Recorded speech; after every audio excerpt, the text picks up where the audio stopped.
నానా బిడ్డ ఏం చేస్తాను? ఏం లేదు నాన్న, ఖాళీగానే ఉన్నా. ఏంటో చెప్పు. బిడ్డ అక్క విషయం సంబంధం ఏమంటావు?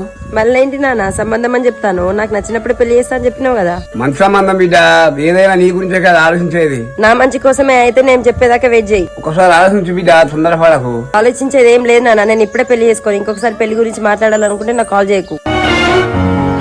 అక్క, నువ్వు మళ్ళీ నాతో పెళ్లి టాపిక్ ఎందుకు మాట్లాడినవే? ఎందుకు మాట్లాడినా అంటే నీ పెళ్లి చేయడం కోసమే మాట్లాడినా. నేను ఇప్పుడే చేసుకోనని చెప్పినా కదా, నువ్వు మళ్ళీ ఎందుకు మాట్లాడినావు నాన్నతోటి? అంతా నీ ఇష్టం అనుకుంటాను చెల్లె, మేము చెప్పినట్టు నువ్వు వినాలి. నేను వినానక్క, నీకు నచ్చినట్టు అన్వేష్ బాబుని పెళ్లి చేసుకున్నావుగా, నేను కూడా అట్లనే చేసుకుంటా. ఏందే ఊకుంటా ఎక్కువ మాట్లాడతాను? నీ పెళ్లి చేస్తే నాన్న రన్ని తీరుతుంది. అసలు నీ ఇంటికి వచ్చే తప్పు చేసిన. సరే అట్లయితే ఎవరు ఉండమంటాలే, వెళ్ళిపో. సర్లే అక్క, ఇప్పుడే వెళ్తా. ఎందుకు అట్లా గొడవ పెట్టుకుంటాను స్వాతి? నీతో మాట్లాడాలి, పైకి రా బావను.